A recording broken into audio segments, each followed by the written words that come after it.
ഞാൻ ഒരിക്കലും സിനിമ കൊച്ചിലൊന്നും സ്വപ്നം കണ്ടിരുന്നില്ല. അപ്പോൾ അധികം താമസിക്കാതെ കല്യാണവും നടന്നു. ചെറുപ്പത്തിൽ തന്നെ കല്യാണം കഴിച്ചു. ഇപ്പം മക്കളൊക്കെ ഇപ്പോൾ കണ്ടില്ലേ. ഇപ്പം ഞാൻ എല്ലാവരും ചോദിക്കും, ആഹാ 3 മക്കളുണ്ടോ? ഞാൻ പറഞ്ഞു എനിക്ക്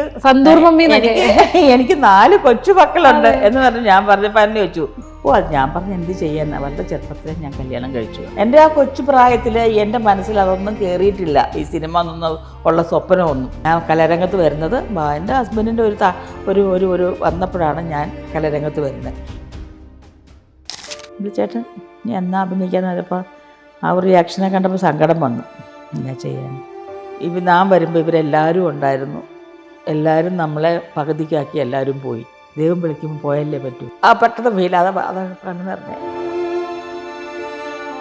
ചെറുപ്പകാലത്തിലാണെങ്കിലും ഒരുപാട് മുടിയും അതുപോലെ തന്നെ നിറത്തിന്റെ കാര്യത്തിലാണെങ്കിലും ആ കഥയെ അറിയില്ല. ഈ സിനിമ ഡബ് ചെയ്യുമ്പോഴും കഥ അറിയത്തില്ല. നമ്മളൊക്കെ ആദ്യം ഒരുപാട് ഞെട്ടാതെ വെടി വെച്ചേ. ഞാനൊക്കെ 19 പ്രാവശ്യം ഞെട്ടി. മലയാള സിനിമകളിൽ ഏകദേശം 300-ലധികം സിനിമകളിലൂടെ മലയാളികളെ ഞെട്ടിച്ച മലയാളത്തിന്റെ സ്വന്തം പൊന്നും കുടമായ പൊന്നമ്മ ബാബുവാണ് ഇന്ന് എന്നോടൊപ്പം ജോയിൻ ചെയ്യുന്നത്. വെൽക്കം പൊന്നമ്മ ചേച്ചി. നമസ്കാരം. പൊന്നമ്മ ചേച്ചിയെ കാണുമ്പോൾ തന്നെ ഭയങ്കര ഒരു പോസിറ്റീവ് വൈബാണ്. എപ്പോൾ സംസാരിച്ചാലും ആ ഒരു പോസിറ്റിവിറ്റിയോട് കൂടിയാണ് സംസാരിക്കുന്നത്. 2024 അവസാന ഭാഗത്ത് നമ്മളിലേക്ക് പോസിറ്റീവായിട്ട് എത്തിയൊരു സിനിമയായിരുന്നു റൈഫിൾ ക്ലബ്ബ്.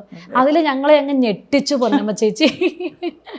ഇപ്പോഴും നല്ല രീതിയിൽ റെസ്പോൺസസ് കാര്യങ്ങളൊക്കെ വന്നുകൊണ്ടിരിക്കുകയാണ് സിനിമയ്ക്ക്. എങ്ങനെ തോന്നുന്നു ആ ഒരു സിനിമ? സന്തോഷം. നമ്മളൊരു വ്യത്യസ്തമായൊരു ക്യാരക്ടറിലേക്ക് വന്നപ്പോൾ ഞാനത് എന്താ പറയണേ, ആദ്യമായിട്ടാണ് ഈ ആക്ഷൻ ഇങ്ങനെയുള്ള സീക്വൻസുകളൊക്കെ അഭിനയിക്കുന്നത്. അപ്പം അത് ജനങ്ങളത് ഏറ്റെടുത്തു. അത് ജനങ്ങളതിൽ കൈയടിക്കുന്നു, അവർ സന്തോഷിക്കുന്നു. നമ്മളെ കാണുമ്പോൾ നമ്മളോട് ഭയങ്കരമായിട്ട് അവർ നമ്മളെന്താ പറയുന്നത്, നമ്മളങ്ങ് ചേർത്തങ്ങ് നിർത്തുമോ അവർ. നമ്മൾ നേരിട്ട് കുറേ അനുഭവിച്ച കാര്യങ്ങൾ നമുക്കുണ്ടേ. നമ്മൾ തിയേറ്റർ വിസിറ്റിങ്ങിനൊക്കെ പോയപ്പോൾ അവരുടെ സ്നേഹം നമ്മൾ കണ്ടതാണ്. അവരിപ്പം വിളിച്ചു പറയുക, എന്നെ വിളിക്കുക, അതുപോലെ തന്നെ എനിക്ക് മെസ്സേജ് അയക്കുക. എന്നെ മറന്നിരുന്ന കുറേ ആൾക്കാരുണ്ട്, അവരൊക്കെ എന്നെ വിളിക്കുന്നു, എനിക്ക് മെസ്സേജ് അയക്കുന്നു. മൊത്തത്തിൽ എനിക്ക് ഞാൻ ഭയങ്കര ഹാപ്പി മൂഡില്ല. അപ്പോൾ ആ ഒരു ക്യാരക്ടറിലേക്ക് എങ്ങനെയായിരുന്നു ശോശ എന്ന് പറഞ്ഞ ക്യാരക്ടറിലേക്ക് ആഷിക്കേട്ട വിളിക്കുന്നത്? ശോശ അല്ല, ഇങ്ങനൊരു രാമേട്ടൻ്റെ വൈഫായിട്ടാണ്, ഒരു ക്ലബ്ബാണ് എന്നാ പറഞ്ഞുള്ളൂ. 25 days വേണം പറഞ്ഞു. അപ്പോൾ എനിക്കല്ല തന്നെ ആഷിക്കിൻ്റെ സിനിമയിൽ അഭിനയിക്കണമെന്ന് ഭയങ്കര ആഗ്രഹം ഉണ്ടായിരുന്ന ഒരാളായിരുന്നു. അതുകൊണ്ട് പ്രത്യേകിച്ച് അങ്ങനെ എന്നെ എടുത്തൊന്നും ചോദിച്ചില്ല. എന്തെങ്കിലും ഇല്ലാതെ എന്നെ വിളിക്കില്ല എന്ന് എനിക്കറിയാമല്ലോ. അപ്പം ഞാൻ അങ്ങനെ അവിടെ സെറ്റ് ചെന്നപ്പോൾ എൻ്റെ അടുത്ത് ശ്യാം പുഷ്കർ പറയുന്നു, ഞങ്ങളിങ്ങനെ ഒരുപാട് സിനിമകളിൽ ചേച്ചിയെ ഞങ്ങൾക്ക് ഇങ്ങനെ കൊണ്ടുവരാൻ പലതും ഞങ്ങൾ നോക്കിയിട്ടുള്ളതാണ്. അതിന് പറ്റിയൊരു ഒരു പ്ലേസ് ഞങ്ങൾക്ക് കിട്ടിയില്ല.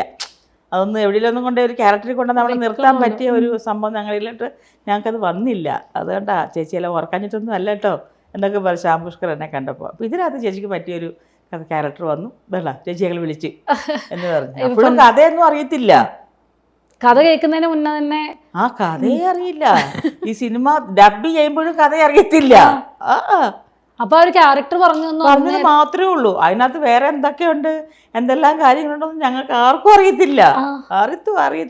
ഒരു സാധാരണ ഒരു സിനിമയുടെ ഒരു വർക്ക് വരുമ്പോൾ നമുക്ക് കഥ നമ്മളോട് പറയും. അത് ഞാൻ ഇവരെ പടാകുമ്പോൾ നമുക്ക് അങ്ങനെ ചോദിക്കേണ്ടിയും വന്നില്ല. കാരണം ഞാൻ ചെയ്യേണ്ട സീക്വൻസുകൾ അവർ എനിക്ക് പറഞ്ഞു തരും. അത് ശരി, അത് മാത്രം. അതാണ് അതിനുശേഷം സിനിമ കണ്ടപ്പോഴാണ് മൊത്തത്തിൽ അതാണ് ഞാനതിനെ ഞെട്ടിച്ച് കളഞ്ഞു. അത് എൻ്റെ ഒരു പുതിയ എക്സ്പീരിയൻസ് ആയിരുന്നു. അതെ, പൊന്നമ്മ ചേച്ചിയുടെ ഇപ്പം കോട്ടയംകാരിയാണ്, പാലക്കാരി ഒരു അച്ചായത്തിയാണ് പൊന്നമ്മ ചേച്ചി. അപ്പോൾ ശരിക്കും പറഞ്ഞു കഴിഞ്ഞാൽ ഈ സിനിമയ്ക്കകത്ത് തോക്ക് മാത്രമല്ല, പൊന്നമ്മ ചേച്ചിയുടെ ക്യാരക്ടറിൻ്റെ കയ്യിൽ ഒരു എന്താ പറയുക കുപ്പിയും അല്ലെ ഗ്ലാസും സിഗരറ്റും ഒക്കെ ഉള്ളൊരു ആളായിട്ട് തന്നെയായിരുന്നു റൈഫിൾ ക്ലബ്ബിൽ. അപ്പം അങ്ങനത്തെയുള്ള ക്യാരക്ടേഴ്സ് ഒന്നും നമ്മൾ കണ്ടിട്ടേ ചെയ്തിട്ടില്ല. അപ്പം എങ്ങനെയായിരുന്നു അത്? ശരിക്കും പാലക്കാരൊക്കെ നല്ല വീശുന്ന കൂട്ടത്തിലാണെന്ന് അറിയാം. വീശുന്ന കൂട്ടത്തിൽ നമ്മുടെ ഫാമിലിയിലൊക്കെ കുറച്ച് ആൾക്കാർ വീശുന്ന ആൾക്കാരാ. അവര് വീശുകയും വലിക്കുകയൊക്കെ ചെയ്ത് നമ്മൾ കണ്ടു. പക്ഷേ നമുക്കിതൊന്നും എക്സ്പീരിയൻസ് ഇല്ല.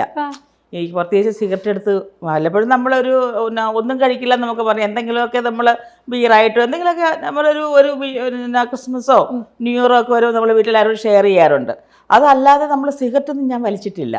എൻ്റെ ലൈഫിൽ ഞാൻ അങ്ങനെ സിഗരറ്റ് വലിച്ചിട്ടില്ല. ആദ്യമായിട്ട് ആ ഷോട്ടിന് വേണ്ടി സിഗരറ്റ് വലിച്ചപ്പോൾ എനിക്കിവിടെ ഭയങ്കരമായിട്ട് എന്താ പറയുക, ഞാൻ ചുമച്ചു ഭയങ്കരമായിട്ട്. ചുമച്ച് കഴിഞ്ഞപ്പോഴത്തേക്കും ഒരു അസ്വസ്ഥത. അപ്പം ഞാൻ ഓർത്ത്, ദൈവമേ ഈ പിള്ളേരെല്ലാം ഇത് വലിക്കുന്നത് എങ്ങനെ ഇവർ വലിക്കുന്നത് ഞാൻ ആലോചിക്കും അതെങ്ങനെ ഇവരിങ്ങനെ വലിക്കുന്നത്, എനിക്കെന്ത് ബുദ്ധിമുട്ടാണ് അത് വലിച്ചപ്പം. എന്നിട്ട് ഞാനിത് വലിച്ചിട്ട് എൻ്റെ റിയാക്ഷൻസ് ഒക്കെ എല്ലാവരും കണ്ടുകൊണ്ടിരിക്കുക. എനിക്ക് ഒരു ഒട്ടും പിടിക്കാത്ത രീതിയിലുള്ള അതിൻ്റെ ചൊവ്വ, അതിനൊരു ഒരു പ്രത്യേക ഒരു വായിക്കാത്തതിന് ഭയങ്കര സ്മെല്ലും ഒക്കെ എനിക്ക് തന്നെ ഫീൽ ചെയ്തു. പക്ഷെ ഞാൻ ആ സീനിന് വേണ്ടിയിട്ട്, അപ്പോൾ സാധാരണ ഞാൻ ഇങ്ങനെ വലിച്ചപ്പോൾ ഞാനിങ്ങനെ ഫൂന്നൊക്കെ ഇങ്ങനെ ഊതി വിട്ടു. അങ്ങനെയല്ല സിഗരറ്റ് വലിക്കണ്ടേ. അവർ പറഞ്ഞ സിഗരറ്റ് ഇങ്ങനെ വലിച്ച് അതൊന്ന് അത് ഉള്ളിലൊന്ന് പിടിച്ച് വെച്ചിട്ട് പിന്നെ അത് മൂക്കിലൂടെ ഇങ്ങനെ വിട്ട് അതിങ്ങനെ ആസ്വദിച്ച് വേണം ചെയ്യാനതൊക്കെ കുറച്ച്. പിന്നെ അത് ആ സീനിന് വേണ്ടി നമ്മൾ പഠിച്ചിട്ട് കുറച്ച് നമുക്ക് ശാശ്വതമായ ബുദ്ധിമുട്ടൊക്കെ അന്നേരം ഫീൽ ഉണ്ടായെങ്കിലും നമുക്ക് ആ ഷോട്ടിന് വേണ്ടിയിട്ട് ആ ഒരു സീക്വൻസിൽ നമ്മളത് ചെയ്തു. അത് പിന്നെ ഞാനും ദർശനങ്ങളൊരു ചിയേഴ്സൊക്കെ അതിനകത്ത് ഞങ്ങൾ തമ്മിൽ പറയുന്നുണ്ട്. പിന്നെ ക്ലാസ്സും അതും എടുത്ത് ഇങ്ങനെ വലിച്ചിങ്ങനെ ഇരിക്കുമ്പോഴാണല്ലോ മറ്റൊരു എൻട്രി ഒക്കെ വരുന്നത്. എനിക്ക് തോന്നുന്നു ആ ഒരു ഡൈനിങ് സീൻ ഉണ്ട്, ഫസ്റ്റ് ഒരു ഡൈനിങ് സീൻ ഉണ്ട്. എനിക്ക് തോന്നുന്നു ഏകദേശം എല്ലാ ആർട്ടിസ്റ്റുകളും എല്ലാ ആക്ടേഴ്സും എല്ലാവരും ഉള്ളൊരു സീനായിരുന്നു. അപ്പം ആ ഒരു സീനിൽ കുറേ യങ് ആൾക്കാരുണ്ട്, ആ കൂടെ പൊന്നമ്മ ചേച്ചി സീനിയറായിട്ടുള്ള ഒരുപാട് ആൾക്കാരുണ്ട്. ആ ഒരു സീൻ എങ്ങനെ ഉണ്ടായിരുന്നു? ഞങ്ങൾ ചെല്ലുമ്പോൾ ഞങ്ങൾ ഡ്രസ്സെല്ലാം ആയിട്ട് ഞങ്ങളുടെ അപ്പിയറൻസ് ഒക്കെ ഇങ്ങനെ ചെയ്ത് ആദ്യം എടുത്ത സീൻ അതാണ്. ഫസ്റ്റ് ഷോ ഞങ്ങളുടെ സീനാണത്. അപ്പൊ നിങ്ങളെല്ലാം പരിചയപ്പെട്ടതും അങ്ങനെയൊക്കെ തന്നെയായിരുന്നു? അതായത് തലേ ദിവസം നമ്മൾ ഡ്രസ്സൊക്കെ എല്ലാം ഒന്ന് സെറ്റ് ചെയ്യാനുണ്ടായിരുന്നു. എല്ലാവർക്കും ഒരു പല കളറാണല്ലോ, പിന്നെ പല ഡ്രസ്സിൻ്റെ ഫാഷനാണെങ്കിലും പല രീതിയിലുള്ളത്. അപ്പം ആദ്യം ആ ദിവസം ഒരു ദിവസം കംപ്ലീറ്റ് ഡ്രസ്സിൻ്റെ ഇതായിരുന്നു. എല്ലാവർക്കും ഡ്രസ്സിന് തയ്ച്ചെല്ലാം സെറ്റ് എല്ലാം ക്യാരക്ടേഴ്സ് ആക്കിയതിന് ശേഷമാണ് പിറ്റേ ഷോട്ട് എടുക്കുന്നത്. അങ്ങനെ എല്ലാവരുമായിട്ട് ആ ഒരു ഫസ്റ്റ് ഷോട്ട് തന്നെ. ഇപ്പം ഞാൻ മുമ്പേ പറഞ്ഞ പോലെ തന്നെ മലയാള സിനിമയിലെ ഏകദേശം 300-ലധികം സിനിമകളിലൂടെയാണ് പൊന്നമ്മ ചേച്ചി വന്നത്. ചെറുതും വലുതുമായ ഒരുപാട് ക്യാരക്ടേഴ്സ്.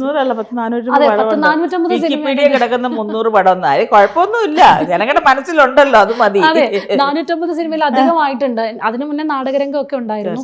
എന്നാലും മലയാള സിനിമയിൽ തിളങ്ങി നിന്ന, അതായത് 2 പൊന്നമ്മമാരായിരുന്നു. ഒന്ന് കവിയൂർ പൊന്നമ്മ ചേച്ചിയും അതുപോലെ തന്നെ പൊന്നമ്മ ബാബു പൊന്നമ്മ ചേച്ചിയും. അപ്പം നിങ്ങളുടെ 2പേരുടെയും പേര്, ഈ പേര് ഇങ്ങനെ 2 പേരെ ഒരേ സാമ്യമുള്ള പേരുകൾ വന്നത് ഏതെങ്കിലും രീതിയിൽ എപ്പോഴെങ്കിലുമൊക്കെ പ്രശ്നമായിട്ടുണ്ടായിരുന്നോ? സിനിമ ചേച്ചി എല്ലാവരും ചോദിക്കാൻ ചേച്ചിയുടെ അനീതിയാണെന്നല്ലോ ചോദിക്കാറുണ്ടായിരുന്നു. അപ്പം ഞാൻ ചോദിക്കും, നിങ്ങൾ എന്ത് ചോദ്യമാണ് ചോദിക്കണേ? ചേച്ചി ഒരു വീട്ടിൽ ഒരാൾക്ക് ചേർത്തിക്ക് അനീതിയോടത്തിന് അവർക്ക് ഒരേ പേരിടുമോ? ചിന്തിക്കുന്നത് അത് ചിന്തിക്കണ്ടേ ചോദിക്കുന്നവർ. അപ്പോൾ അത് ചോദിക്കുന്നില്ല. ഓൾറെഡി ചേച്ചി ഹിന്ദുവാണ്, ഞാൻ ക്രിസ്ത്യനാണ്. മനസ്സിലായി? ഞാൻ പൊന്നമ്മ മാത്യു ആയിരുന്നു കല്യാണത്തിന് മുന്നേ. കല്യാണം കഴിഞ്ഞപ്പോഴാണ് പൊന്നമ്മ ബാബു ആയത്. ചേച്ചി കബീർ പൊന്നമ്മ. സിനിമ പേരാന്ന് ചോദിച്ചാൽ സിനിമയ്ക്ക് വേണ്ടി പേര് മാറ്റിയതാണെന്ന് ഒരിക്കലുമല്ല. എൻ്റെ പേര് ഓൾറെഡി ഞാൻ പൊന്നമ്മയും തന്നെയാണ് എൻ്റെ പേര്. അപ്പോൾ ആ സിനിമയിൽ വന്നപ്പോൾ ഞാൻ പൊന്നമ്മ ബാബുവായി. അപ്പോൾ ചേച്ചിയോട് ചോദിക്കാൻ അനീതിയാണോ മോളാണോ, അപ്പോൾ കബീർ പൊന്നമ്മയുടെ അനീതിയാണോ കബീർ പൊന്നമ്മയുടെ മോളാണോ എന്നൊക്കെ എന്നോട് ചോദിക്കുന്ന ആൾക്കാരുണ്ടായിരുന്നു. അപ്പോഴും ഞാൻ ചോദിക്കുന്നത് ഇതെന്നോ ഒരു വീട്ടിലെ ഒരാൾക്ക് 2 പേരൊക്കെ ഇടുമോ എന്നൊക്കെ ചോദിക്കുമ്പോൾ നേരാണല്ലോ. അപ്പോഴവർക്ക് കത്തുന്നേ. അങ്ങനെ പലരും ഞങ്ങൾ ചോദിക്കാറുണ്ട്. പിന്നെ ചേച്ചി എന്നൊക്കെ പറയുമ്പോൾ എൻ്റെ ഒരു എൻ്റെ അമ്മ, ഞാൻ ചേച്ചിയെ കണ്ടല്ലേ സിനിമയിൽ വരണത്. നമ്മുടെ ഒരു എന്താ പറയണത്, നമ്മുടെ അവരെ കണ്ടൊക്കെയാണ് ലളിത ചേച്ചി, പൊന്നമ്മ ചേച്ചി, മീന ചേച്ചി, വിലോമന ചേച്ചി, ഇവരെയൊക്കെ കണ്ടാണ് നമ്മൾ സിനിമയിൽ വരണത്. നമ്മൾ അവരോടൊപ്പം ഞാൻ സിനിമ അഭിനയിക്കുന്നോ ഞാൻ സിനിമയിൽ വരുന്നോ എന്ന് വിചാരിച്ചിട്ടില്ലാത്ത ഒരാൾ ഒരു സുപ്രഭാതം ഞാനെല്ലാം ഞാൻ സ്വപ്നം, ഞാൻ സ്ക്രീനിൽ ഇങ്ങനെ കണ്ടുപോയിരുന്ന് കണ്ടിങ്ങനെ ഇങ്ങനെ എൻ്റെ ചെറുപ്പകാലം ഞാൻ പറയണേ. എൻ്റെ ചെറുപ്പകാലങ്ങളൊക്കെ ഞാൻ അഭിനയിക്കും. ഞാനിങ്ങനെ സിനിമ കാണുമ്പോൾ ഈ പറയുന്ന ആൾക്കാരോടൊക്കെ ഞാൻ നാളെ അവരിലൊരാളാകുന്നു, അവരോട് അഭിനയിക്കുന്നത് ഞാൻ അറിയുന്നേ ഇല്ലല്ലോ. കാലം കൊണ്ട് എത്തിച്ചത് കണ്ടോ. കാലം എനിക്ക് അവരുടെ സ്നേഹം എനിക്ക് കിട്ടി. അവരെന്നെ നന്നായിട്ട് അവർ സ്നേഹിച്ചു എന്നെ. പൊന്നമ്മ ചേച്ചി ആയാലും ലളിത ചേച്ചിയൊക്കെ ആയാലും ചേച്ചിയായാലും. എനിക്ക് തോന്നുന്നു 10ാം ക്ലാസ്സിൽ തന്നെ, അതായത് 10ാം ക്ലാസ്സിൽ പഠിക്കുമ്പോൾ തന്നെ അഭിനയ രംഗത്തേക്ക്, നാടക രംഗത്തേക്ക് കടന്നു വന്നിരുന്നു പൊന്നമ്മ ചേച്ചി. അപ്പം നമ്മളൊക്കെ ഇപ്പം സിനിമ സ്വപ്നം കാണുന്ന ആ ഒരു സമയമൊക്കെ ഉണ്ടല്ലോ, ആ ഒരു സമയത്തിന് മുന്നേ തന്നെ എനിക്ക് തോന്നുന്നു ചൈൽഡ്ഹുഡിൽ തന്നെ സിനിമാ രംഗത്തേക്ക് അല്ലെങ്കിൽ ലൈവ് സ്റ്റേജിലേക്കാണ് വരുന്നത്. നാടകരംഗത്തേക്ക് എത്തുന്നത് എങ്ങനെയായിരുന്നു? ഞാൻ ഒരിക്കലും സിനിമ കൊച്ചിലൊന്നും സ്വപ്നം കണ്ടിരുന്നില്ല. ഞാൻ ഡാൻസറായിരുന്നു ചെറുപ്പത്തിൽ. നന്നായിട്ട് ഡാൻസ് ചെയ്യും, കോമ്പറ്റീഷന് മത്സരിക്കും, സ്കൂൾ ലെവലിൽ മത്സരത്തിന് പോയിട്ടുണ്ട്, ഒരുപാട് കോമ്പറ്റീഷനിൽ പങ്കെടുത്തിട്ടുണ്ട്, ഒരുപാട് പ്രൈസും ഞാൻ വാങ്ങിയിട്ടുണ്ട്. അപ്പം എൻ്റെ അമ്മയ്ക്ക് ഭയങ്കര ആഗ്രഹമായിരുന്നു എന്നെ ഒരു സിനിമയിൽ വരണമെന്നും. പിന്നെ ആഗ്രഹിച്ചത് മിസ് കുമാരിയുടെ ബ്രദറായിരുന്നു. അവരുടെ സിസ്റ്റർ മിസ് കുമാരി അവരുടെ സിസ്റ്ററാണല്ലോ. അപ്പോൾ പറയാം നമ്മുടെ നാട്ടിൽ അപ്പം ഇവള് 10ാം ക്ലാസ് കഴിയുമ്പോൾ ഇവളെ കൊണ്ടുവരണം എന്നൊക്കെ എപ്പോഴും പറയുമായിരുന്നു. അപ്പോഴും ഞാൻ അങ്ങനെ എനിക്കൊക്കെ സിനിമ കാണാനായിരുന്നു ഇഷ്ടം അന്ന്. എനിക്കങ്ങനെ ഒരു അഭിനയത്തൊരു സിനിമ അങ്ങനെയൊന്നും എൻ്റെ ഉള്ളിലോട്ടേ വന്നില്ല. പിന്നെ വർഷങ്ങൾ കഴിഞ്ഞ് എൻ്റെ 27ാമത്തെ വയസ്സിലാണ് ഞാൻ പിന്നെ സിനിമയിൽ വരുന്നത്. അത് ക്യാരക്ടർ റോള് ചെയ്ത് പടനായകൻ ദിലീപിൻ്റെ കുട്ടേട്ടനും ദിലീപുമാണ് അതിനകത്ത് 2 ഹീറോമാർ. 96 96 ഓർമ്മയില്ല. ആ വർഷം ഞാൻ വരുന്നത്. അപ്പോൾ അധികം താമസിക്കാതെ കല്യാണവും നടന്നു. ചെറുപ്പത്തിൽ തന്നെ കല്യാണം കഴിച്ചു. ഇപ്പം മക്കളൊക്കെ ഇപ്പോൾ കണ്ടില്ലേ. ഇപ്പം ഞാൻ എല്ലാവരും ചോദിക്കും, ആഹാ 3 മക്കളുണ്ടോ? ഞാൻ പറഞ്ഞു എനിക്ക് 4 കൊച്ചു മക്കളുണ്ട് എന്ന് പറഞ്ഞു. ഞാൻ പറഞ്ഞപ്പോൾ എന്നെ ചോദിച്ചു, അത് ഞാൻ പറഞ്ഞു എന്ത് ചെയ്യാൻ, വളരെ ചെറുപ്പത്തിലെ ഞാൻ കല്യാണം കഴിച്ചു. ഇപ്പൊ പറഞ്ഞപ്പോഴാണ്, അതായത് ഈ പെൺകുട്ടികളൊക്കെ കല്യാണത്തെ പറ്റിയൊക്കെ ആലോചിച്ച് തുടങ്ങുന്നതിന് മുന്നേ തന്നെ 16ാം വയസ്സിൽ പൊന്നമ്മ ചേച്ചിയുടെ കല്യാണം കഴിഞ്ഞു. അതല്ല ഞാൻ പറഞ്ഞു, അതോ ഞാൻ ആലോചിച്ചേ. അപ്പോൾ എല്ലാവരോടും ഞാൻ പറഞ്ഞൊരു കാര്യമാണ്, ഞാൻ വളരെ ചെറുപ്പത്തിൽ കല്യാണം കഴിച്ചു. എനിക്ക് 3 നേരത്തെ കല്യാണം കഴിച്ചത് വേണ്ടായിരുന്നു എന്ന് തോന്നിയിട്ടുണ്ടോ? ഇല്ല ഞാൻ പറയാം, ഞാൻ ചെറുപ്പത്തിൽ കല്യാണം കഴിച്ചു, എനിക്ക് 3 മക്കളും ഉണ്ടായി. പിള്ളേർ വളർന്ന കൂട്ടത്തിൽ ഞാനും അങ്ങ് വളർന്നു. പിന്നെ ഞാൻ പറയുന്നതാ, പിള്ളേർ വളർന്ന കൂട്ടത്തിൽ പിന്നെ ഞാൻ വളരുന്നേ. പിള്ളേരുടെ കൂടെ പിന്നെ എൻ്റെ വളർച്ച പിന്നെ പിള്ളേരോടൊപ്പമാ. മനസ്സിലായോ? അപ്പോൾ അതുകൊണ്ട് ഇപ്പം എനിക്ക് എന്നോടുള്ള മക്കളുണ്ട്, എനിക്ക് കൊച്ചുമക്കളുണ്ട് എന്ന് ഭയങ്കര ഹാപ്പി ആയിട്ട് ഞാൻ ഭയങ്കര ഹാപ്പി അല്ലേ. അതെ പൊന്നമ്മ ചേച്ചി കണ്ടാൽ തന്നെ ആ ഒരു ഹാപ്പിനെസ് നമുക്കും കിട്ടുന്നുണ്ട്. ഇപ്പം ഹസ്ബൻഡ് ആണെങ്കിലും ബാബു ചേട്ടനാണെങ്കിലും ഓൾറെഡി നാടകരംഗത്ത് ഉണ്ടായിരുന്നു, നാടക രചയിതാവായിരുന്നു. അപ്പം നിങ്ങളുടേത് എങ്ങനെയായിരുന്നു? ലവ് മാരേജ് ആയിരുന്നോ? ചെറുപ്പത്തിൽ ഞാനും ലവ് മാരേജ് ആയിരുന്നു. പക്ഷേ സ്റ്റേറ്റ് അവാർഡ് വിന്നറാണ് നാടകരചന. അതെ, സ്റ്റേറ്റ് അവാർഡ് വിന്നറാണ് എൻ്റെ ഹസ്ബൻഡ്. ഇപ്പം കവിയൂർ പൊന്നമ്മ ചേച്ചി ആണെങ്കിലും ലളിതാമ്മയാണെങ്കിലും സുകുമാരിയമ്മയൊക്കെ ആണെങ്കിലും ഒരുപാട് അമ്മവേഷങ്ങൾ അനശ്വരമാക്കിയ താരങ്ങളാണ്.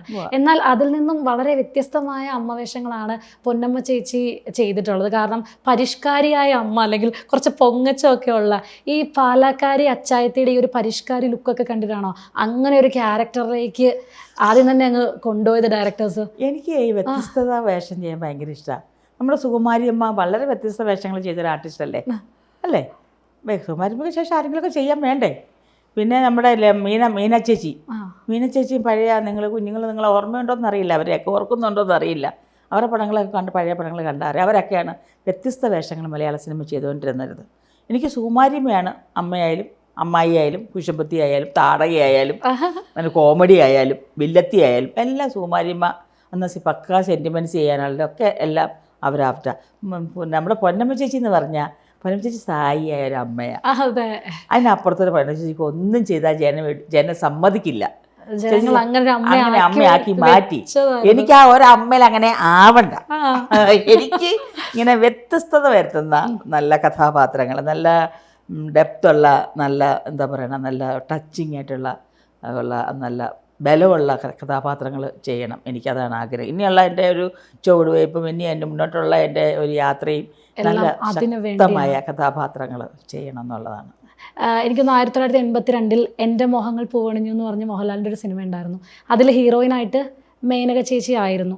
എന്നാൽ ഞാൻ അടുത്ത കാലത്താണ് അറിഞ്ഞത് അതിൽ ശരിക്കും ആദ്യത്തെ ഹീറോയിനായിട്ട് കാസ്റ്റ് ചെയ്തിരുന്നത് പൊന്നമ്മ ചേച്ചീനെ ആയിരുന്നു. അപ്പം ഇത്രയധികം വ്യത്യസ്തമായ ക്യാരക്ടേഴ്സൊക്കെ ചെയ്യാൻ ആഗ്രഹമുള്ള ഒരാൾ, അല്ലെങ്കിൽ നാടകരംഗത്ത് തൊട്ടേ കടന്നു വന്ന ഒരാൾ, പിന്നീട് എങ്ങനെയാണ് ആ ഒരു കാസ്റ്റിൽ നിന്നും ആ ഒരു നായിക സ്ഥാനത്തു നിന്നും മാറ്റം സംഭവിച്ചത്? എങ്ങനെയാണ്? ഒരിക്കലും മോഹൻലാലിൻ്റെ നായികയായിട്ടല്ല. നിങ്ങളങ്ങനെ ഒരിക്കലും നിങ്ങൾ മീഡിയ അങ്ങനെ പറയരുത്. കാരണം അന്ന് ശങ്കറിൻ്റെ നായികയായിട്ടാണ് പത്തനംതിട്ട സാർ ആ സമയത്ത് നോക്കി. ശങ്കർ അന്ന് ഹീറോ, അന്ന് ലാലേട്ടനടുത്ത് കൊച്ചു വേഷമാണ്. ഇന്നത് മീഡിയയ്ക്ക് പറയാൻ നോക്കുമ്പം ഇന്ന് മോഹൻലാലാണ് ഹീറോ. ഇന്ന് ശങ്കർ ഇന്നിപ്പം ഇച്ചിരി ശങ്കർ അപ്പം അധികം പടത്തിലില്ലല്ലോ. ശങ്കറിൻ്റെ പേര് പറഞ്ഞാൽ പെട്ടെന്ന് ഇത് അങ്ങോട്ട് ഇതാവില്ല. ആകുമ്പോൾ അവർ ലാലേട്ടൻ്റെ പേരെടുത്തിടും. അതല്ല, ഞാൻ എല്ലാ ഇൻ്റർവ്യൂവിലും ഞാൻ തിരുത്തുന്നുണ്ട്. എന്നെ അങ്ങനെ പറഞ്ഞു വന്നിട്ടാണ് വീട്ടിൽ വന്നിട്ട് പത്തനംതിട്ട സാർ എൻ്റെ അമ്മയുടെ അടുത്ത് വന്ന് പറയും, ഫോട്ടോ എടുക്കുക വന്ന് ഞാൻ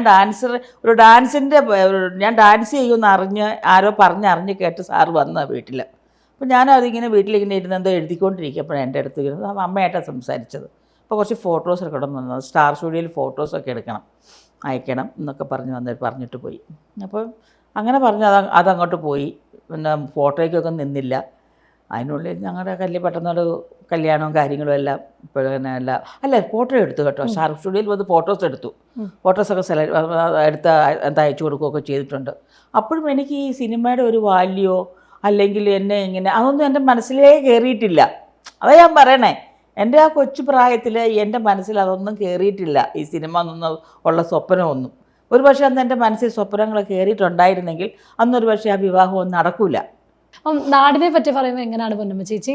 നാടെപ്പോഴും ഒരു ഫീല് ഇതല്ലേ നമുക്ക്. അച്ഛനും അമ്മയും ജീവിച്ചിരുന്നപ്പോൾ ഉള്ള നാട് എന്നൊക്കെ. എൻ്റെ അച്ഛനമ്മയൊക്കെ പോയി, ആരും ഇതേ ഉള്ളൂ. പിന്നെ അൽഫോൻസാമ്മ നമ്മുടെ എന്താ പറയുക, നമ്മുടെ നാട്ടിൽ ഏറ്റവും വലിയൊരു വേൾഡിൽ അറിയപ്പെടുന്ന ഒരു നാടാണ് നമ്മുടെ സ്ഥലം. നമ്മുടെയൊക്കെ ഒരു പുണ്യവതി നമ്മുടെ നാട്ടിൽ അഭിമാനത്തോടെ നമുക്ക് പറയാൻ ഒരു കാര്യമുള്ളത് വിശുദ്ധ അൽഫോൻസാമ്മയുണ്ട് നമുക്ക്. നാളെപ്പോഴും ഒരു നമുക്ക് അച്ഛനമ്മയൊക്കെ ഉള്ളിടത്ത് പോയിടത്തോളം കാലം നമുക്ക് എപ്പോഴും ഒരു നഷ്ടമുള്ള ചെയ്യും. നമുക്ക് ഭയങ്കര അതൊരു വിഷമം വരും. അപ്പം നാടിനെ പറ്റി പറഞ്ഞു, കോട്ടയംകാർക്ക് ഏറ്റവും അഭിമാനിക്കുന്ന പാലക്കാർക്കാണ് ഒരുപാട് ഫുഡുകളൊക്കെ ഉള്ളത് പൊന്നമ്മ ചേച്ചി. കാരണം പൊന്നമ്മ ചേച്ചി നാടിനെ പറ്റി പറഞ്ഞപ്പോൾ കുറച്ച് ഇമോഷണൽ ആവുന്നു. അതെ, അമ്മ അച്ഛനും പോയ ആ പെട്ടെന്ന് ഫീൽ അതൊക്കെ കണ്ണു നിറഞ്ഞേ. കുഴപ്പമില്ല, പറഞ്ഞു. അതിലേക്ക് ഞാൻ ഒന്നുകൂടി വരികയാണ്. കാരണം ഇപ്പം എനിക്ക് തോന്നുന്നു പൊന്നമ്മ ചേച്ചി 10ാം ക്ലാസ്സിൽ തന്നെ നാടകരംഗത്തേക്ക് കടന്നു. അതിന് മുന്നേ ഉള്ള ഒരുപാട് സ്ട്രഗിൾസിലൂടെ ഒരു പെൺകുട്ടി ആ പ്രായത്തിൽ കടന്നു പോകുന്നതിനേക്കാൾ ഒരുപാട് സ്ട്രഗിൾസ് പൊന്നമ്മ ചേച്ചിയുടെ ലൈഫിൽ ഉണ്ടായിട്ടുണ്ട്. ഞാനങ്ങനെ ഒരുപാട് സ്ട്രഗിളൊന്നും ചെയ്തിട്ടില്ല. നമുക്കിപ്പം ഞാനിപ്പം പിന്നെ കല്യാണം കഴിഞ്ഞിട്ട് ഒരു 3 മക്കളുണ്ടായി. 14-15 വർഷങ്ങൾക്ക് ശേഷമാണ് ഞാൻ പിന്നെ ഞങ്ങളുടെ പൂഞ്ഞാർ അവതാരം നാടകത്തിൽ വരുന്നത്. അത് വരാൻ കാര്യം എൻ്റെ ഹസ്ബൻഡിൻ്റെ ബിസിനസ്സൊക്കെ അവിടെ ഫ്ലോപ്പായി. ആ സമയത്താണ് ഭാര്യ എന്ന് പറയുന്നത് നമ്മളവിടെ തലപൊക്കുന്നത്. അതുവരെ നമ്മളെ എങ്ങും ഒരു ഉപ്പ് മേടിക്കാൻ പോലും ഞാൻ വെളിയിൽ പോയിട്ടില്ല, എന്നെ വിട്ടിട്ടില്ല, വെളിയിൽ പോയിട്ടില്ല. ഞാൻ കലാരംഗത്ത് വരുന്നത് എൻ്റെ ഹസ്ബൻഡിൻ്റെ ഒരു വന്നപ്പോഴാണ് ഞാൻ കലാരംഗത്ത് വരുന്നത്.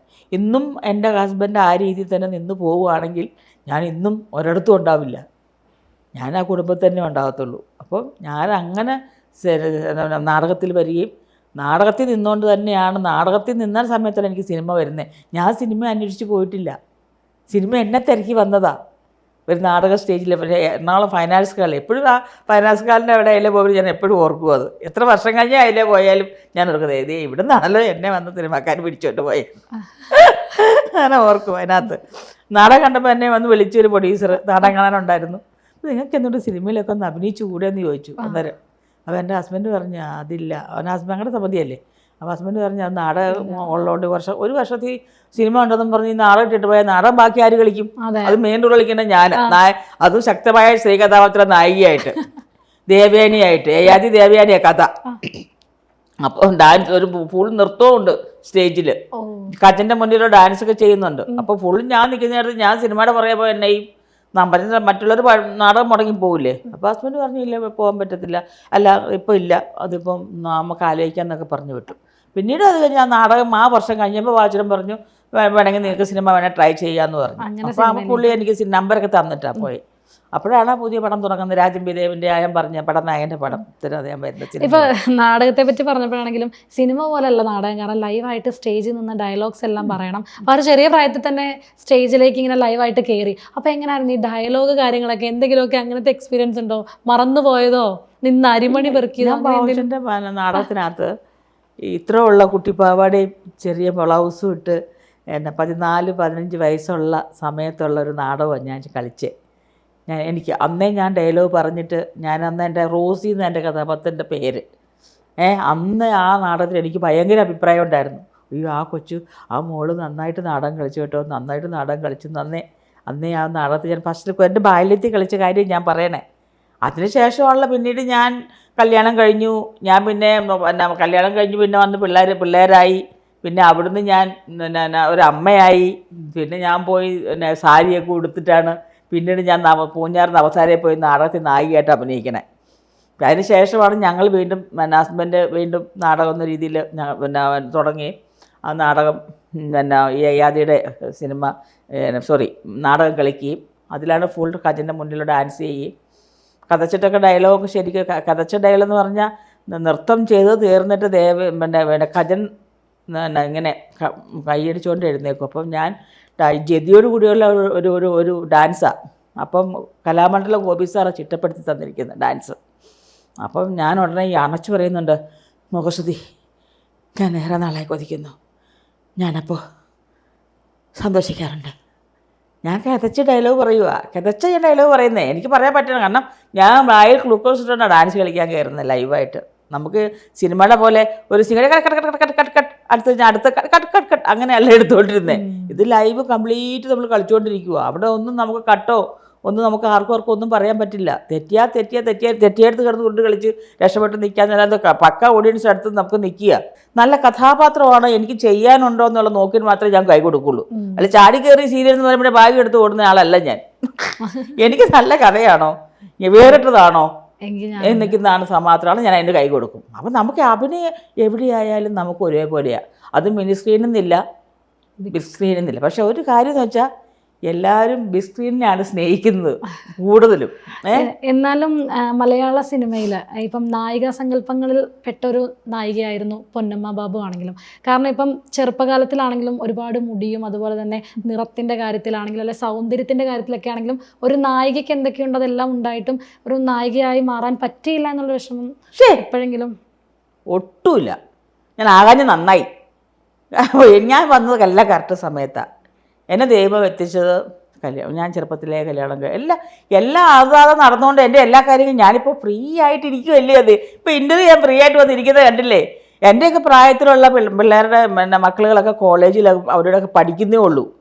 എൻ്റെ കൂടെ പഠിച്ച് അധികം താമസിച്ച് കല്യാണം 22 വയസ്സ് 23 വയസ്സായി കല്യാണം കഴിച്ച എൻ്റെ ഫ്രണ്ട്സൊക്കെ അവരുടെ മക്കളൊക്കെ കോളേജിലെല്ലാം പഠിക്കുന്നേ ഉള്ളൂ. ഞാനതാണോ? ഞാൻ എൻ്റെ മക്കളെയൊക്കെ വളർത്തി പഠിപ്പിച്ച് കല്യാണം കഴിച്ച് എല്ലാം സെറ്റിലായി. എല്ലാവർക്കും ഒരാൾക്കും എൻ്റെ മൂത്ത മോക്ക് 3 കുട്ടികളായി. എൻ്റെ ഇളയ മോക്ക് 1 കുട്ടിയായി. എൻ്റെ മോൻ പിന്നെ കല്യാണം കഴിച്ചിട്ടില്ല. അവൻ കല്യാണം കഴിക്കാതെ അങ്ങനെ നിൽക്കുക. നമ്മളെ വേണം അറ്റെണ്ണം കൊടുക്കാൻ കല്യാണം കഴിക്കാത്ത. ഇപ്പോഴും ആൺപിള്ളേർ ഏതാ ഞാൻ ചോദിക്കണേ. പണ്ടൊക്കെ ഇപ്പോഴത്തെ ആൺപിള്ളേരും പെൺപിള്ളേരൊന്നും കല്യാണം കഴിക്കുന്നില്ല. എനിക്കതാ മനസ്സിലാവാത്ത. ഞാനൊക്കെ 16 വയസ്സിലെ കല്യാണം കഴിച്ചതുകൊണ്ടല്ലേ. ഇപ്പൊ പെൺപിള്ളേരുകളൊക്കെ പറഞ്ഞ് ഞങ്ങളിപ്പോൾ കിട്ടുന്നില്ല. ഇപ്പം അവർക്ക് കല്യാണം ഒന്നും വലിയ പ്രശ്നമല്ല. അവർക്കൊന്നും അവർ തന്നെ ഒന്നും ഒരു ഇമ്പോർട്ടൻ്റ് ആയിട്ട് കാണുന്നില്ല. എനിക്ക് കല്യാണം എന്ന് പറയുന്നത് പ്രശ്നമാവാറുണ്ട് ഏതെങ്കിലും തരത്തിലൊക്കെ? മോളെ അത് എൻ്റെ അനുഭവമല്ലേ മോളെ, എനിക്ക് പറയാൻ പറ്റുള്ളൂ. എനിക്ക് മോളുടെ അനുഭവം വന്ന് എനിക്ക് പറയാൻ പറ്റുമോ? ഞാൻ എങ്ങനെ മറ്റുള്ള കാര്യം അറിയാതെ പറയുന്നേ? അങ്ങനെ പറയുന്നത് തെറ്റല്ലേ? എനിക്കറിയത്തില്ലല്ലോ. എനിക്ക് എൻ്റെ കാര്യമല്ലേ പറയാൻ പറ്റുള്ളൂ. വേറൊരാൾക്ക് ഒരു പ്രശ്നം ഉണ്ടാവുകയാണെങ്കിൽ എൻ്റെ അടുത്ത് വരുവാണെങ്കിൽ ഞാൻ പറയും. ഞാൻ വേണമെങ്കിൽ കൊടുക്കാം. എൻ്റെ ഒരു മോളെ പോലെ കണ്ട് പറയാം എന്താ മോളെ എല്ലാം ഞങ്ങൾ തമ്മിൽ തെറ്റി. അപ്പോൾ എന്താ മോളെ അത് പരസ്പരം നിങ്ങളെങ്ങനെ ചേർന്ന് പോകാൻ നോക്ക്. മലയാള സിനിമയിലേക്ക് വരാൻ വേണ്ടിയിട്ടില്ല, സിനിമയിൽ എത്തിയതിനു ശേഷം സിനിമയ്ക്ക് വേണ്ടി തന്നെ തടി കൂട്ടിയ ഒരാളാണ് എന്ന് അത് സത്യമാണോ ചേച്ചി? അതെ സത്യമായ കാര്യമാണ്. ഞാൻ സിനിമ നിങ്ങൾക്കറിയാം എൻ്റെ കളിവീട്, നീ വരുവോളം, വാഴുന്നോരോ പടം എടുത്ത് നോക്ക്. എനിക്ക് അങ്ങനെ സ്പർശം അങ്ങനെ എനിക്ക് വലിയ തടിയൊന്നുമില്ല. അതെന്ന് പറഞ്ഞാൽ മെലിഞ്ഞ് കമ്പോലിരിക്കാന്നുള്ളതല്ല, അത്യാവശ്യം ഒരു തടിയൊക്കെ ആയിട്ടൊക്കെ വന്ന ഒരാളാണ്. അപ്പം ഉദ്യാനപാലൻ, ഞാൻ ഉദ്യാനപാലനല്ല ലോകദാസ് സാറിനോട് ചെയ്യുന്നത്. ഞാൻ പറഞ്ഞ സിനിമയിൽ വന്ന് 2-3 പടങ്ങൾ കഴിഞ്ഞപ്പോഴാണ് എൻ്റെ ഞാൻ തുടങ്ങിയതൊക്കെ ചെറിയ പടത്തിലൂടെ തുടങ്ങിയെങ്കിലും ഞാൻ വന്ന് എത്തിപ്പെട്ടതെല്ലാം വലിയ പടത്തിൻ്റെ. അത് ദൈവത്തിൻ്റെ വലിയൊരു ബ്ലെസ്സിങ് ആയിരുന്നു എനിക്ക്. ഞാൻ വലിയ പടത്തിൻ്റെ ഭാഗമായി മാറി. അത് ഞാൻ പോലും അറിയാതെന്ന് വിചാരിച്ചിട്ടുണ്ട്. അത് ദൈവം എന്നെ ഇങ്ങനെ കൈപിടിച്ച് കൊണ്ടുപോയാലേ എനിക്ക് തോന്നി. എനിക്ക് അല്ലാതെ ആര് കൊണ്ടുപോകാനാ എന്നെ? അപ്പോൾ ഞാൻ പലപ്പോഴും ആലോചിക്കാറുണ്ട്, ഈശ്വരനാണല്ലോ ദൈവം എന്നെ ഇങ്ങനെ കൈപിടിച്ച് കൊണ്ടുപോയെന്ന്. ഇപ്പോൾ എന്നാ ചെയ്യും? വണ്ണം കൂട്ടാനിപ്പോൾ ഞാനെയും ഇങ്ങനെ ആലോചിച്ചപ്പോൾ ആരോ പറഞ്ഞു സൂപ്പ് കുടിച്ചാൽ വണ്ണം വെച്ചു. അങ്ങനെയാണ് 2 മാസം മട്ടൺ സൂപ്പ് അങ്ങോട്ട് കുടിച്ചു. ഒരു കർക്കിടക മാസം കൂടെയാണ്.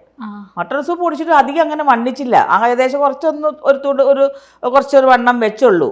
പിന്നെ ഞാൻ ഭക്ഷണം പിന്നെ അങ്ങോട്ട് ശ്രദ്ധിച്ചിട്ടേ ഇല്ല. ഞാൻ അങ്ങനെ വണ്ണം കുറയ്ക്കും. ഇപ്പോഴൊക്കെയാണ് ഇപ്പോഴൊക്കെ എവിടെയെങ്കിലുമൊക്കെ ഇച്ചിരി കുറയ്ക്കാനും ഒന്ന് കൂടുന്ന അനുസരിച്ച് ഞാനൊന്ന് പിടിക്കും. എൻ്റെ ശരീരത്തിനകത്ത് എനിക്ക് എന്തെങ്കിലും ബുദ്ധിമുട്ടോ വിഷമോ എനിക്ക് ഉണ്ടെങ്കിൽ എനിക്കറിയാം എൻ്റെ വണ്ണം കയറി. അപ്പോൾ ഇപ്പോഴൊക്കെയാണ് എന്തെങ്കിലുമൊക്കെ ഞാൻ കുറച്ചൊക്കെ കുറയ്ക്കാൻ നോക്കുന്നത്. നേരത്തെ ഞാൻ ഒരിക്കലും കുറയ്ക്കാൻ നോക്കിയിട്ടുണ്ടായിരുന്നില്ല. അപ്പോൾ വണ്ണം കുറയ്ക്കാനും സമ്മതിക്കില്ല.